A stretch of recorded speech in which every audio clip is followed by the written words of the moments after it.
Your Royal Highness, Your Eminence, Excellencies, ladies and gentlemen, dear friends. From the outset, I must ask your understanding if time prevents me from treating very exhaustively the various aspects of the important subject matter chosen for this encounter. And I do apologize that I have to leave as soon as I've made these few remarks, because we have a commitment with the Holy Father, with the whole of the Curia in the Basilica of St. Peter in a few minutes. I trust that many of those elements will be appropriately considered during the course of your work today. For my part, I wish to begin by calling to mind the theme chosen by Pope Francis for his World Day of Peace message on the 1st of January this year, Overcome Indifference and Win Peace. There is indeed an urgent need to overcome indifference and to reaffirm solidarity at a global level. Furthermore, there is the need to help the men and women of our time to rediscover that principle of human solidarity which in the circumstances of today has become elusive for too many, while for others it is considered the ideology of failing and irrelevant societies. Taking our inspiration from the current Jubilee Year of Mercy, we can formulate a fundamental affirmation. Peace is built through mercy. As men and women of faith, even if representing different creeds, we are certain of this. And such a conviction must lead to action. If we are convinced that peace comes through mercy, we must ourselves become reflections in our human and limited manner of the infinite mercy of God. In this way, we can build a culture of peace and fraternity which have their origins ultimately in the one Creator.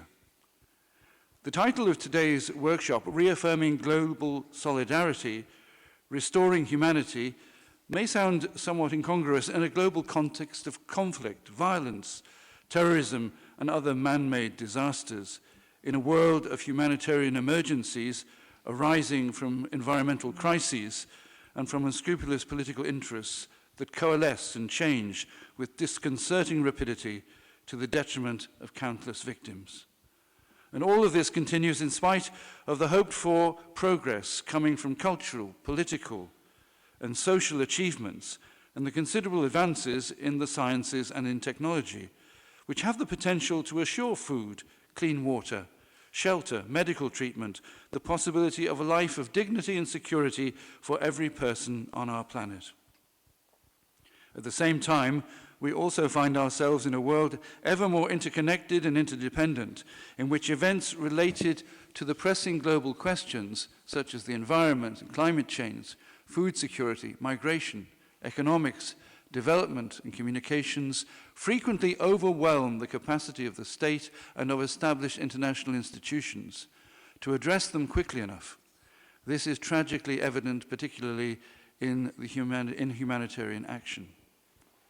If we consider today's situation of armed conflict, as has been shown, 90% of the victims are civilians. In violation of every norm of international humanitarian law, they are not only victims of indiscriminate attacks by state and non-state forces, but in many cases they are the principal target of such forces, who strike with a ferocity that is devoid of any sign of humanity. The international community has walked a long and tortuous path in its effort to identify a minimum humane limit to violence and war, and to guarantee access to appropriate support for victims and for populations not involved in the fighting. The Family of Nations has tried, before and especially after the terrible experience of 2 world wars and of the concentration camps, to establish norms that also during war, in situations of occupation, of internal violence, and of emergencies of various sorts, can mitigate their destructive effects upon defenseless victims. But such norms, both written and customary, are today increasingly being challenged and sometimes even publicly rejected. We are witnessing in our world then terrible crimes against humanity through the use of children as human shields, the deliberate bombing of hospitals, schools, places of worship and refugee camps, through the use of systematic rape as a weapon of war, through irresponsible economic and financial policies that result in starvation for entire populations, through the illicit trafficking of arms, of drugs, or of defenseless human beings. To this litany of horrors can be added other situations of great suffering in many places, coming from the violation of human rights and environmental degradation. The forthcoming World Humanitarian Summit, to be held in Istanbul, will constitute both a challenge and an opportunity for reaffirming humanitarian principles and norms and for inspiring new and coherent commitments to build the future of humanitarian action, placing victims and the most needy at the center of the international community's response. In addition to this present gathering, other important meetings held in 2015 and some planned for 2016 are considering various humanitarian themes, such as respect for human rights in the conduct of hostilities and in the treatment of prisoners, the question of crossing national borders to attack armed persons or armed groups, the use of remotely controlled weapons and cyber attacks, the use of force by UN contingents, and the deliberate interspersing of civilians and civilian structures with competence. States have the primary responsibility to protect and assist their own citizens in regard to their essential needs. When a state cannot or will not do so, humanitarian law allows, with the consent of the state in question, that non-state humanitarian actors provide assistance to these populations. Unfortunately, we're all too familiar with how political, military, economic, and security obstacles can prevent access to such help. Here, one must consider the related issues of the mobilization of resources for humanitarian assistance. Even though greatly increased in comparison with a few years ago, such funding is still largely insufficient. Ms. Kristalina Georgieva and His Highness Sultan Nasrin Shah will bring this challenging problem to your attention. In this somber context, we must note as a positive development the growing awareness that the great global questions, some of them negligently overlooked up to now, must be squarely confronted, and that they can yield solutions only through the sincere cooperation between nations, guided not by self-interest, but by the desire to find lasting solutions.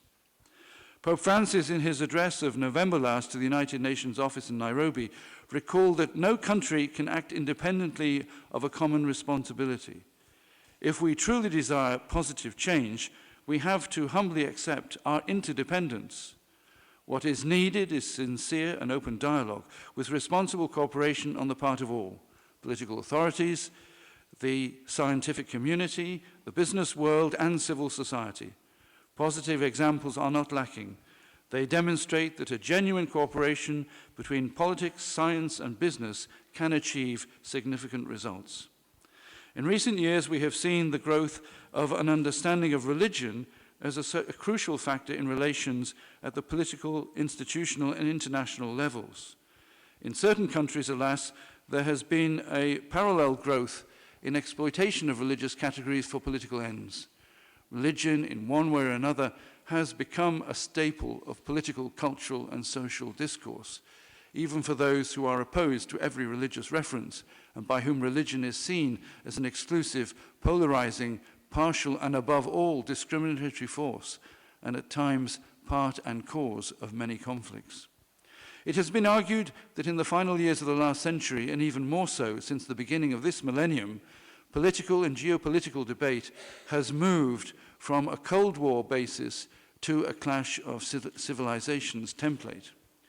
The focus of such analysis is often on the contrast between cultures and traditions that have different religious origins, overlooking, however, the fact that such contrasts, which subsequently find their way into ideologies, or in the worst case, terrorist actions, do not have, in fact, a generally religious character, but merely use religion as a cover for other interests of a local, regional, or international nature.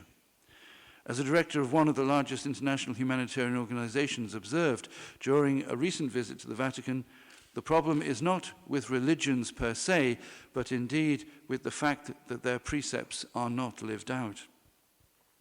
In any case, it is now recognized that religions are to be included among the fundamental characteristics of societies and while at times presenting challenges, represent also one of the most vital forces for change.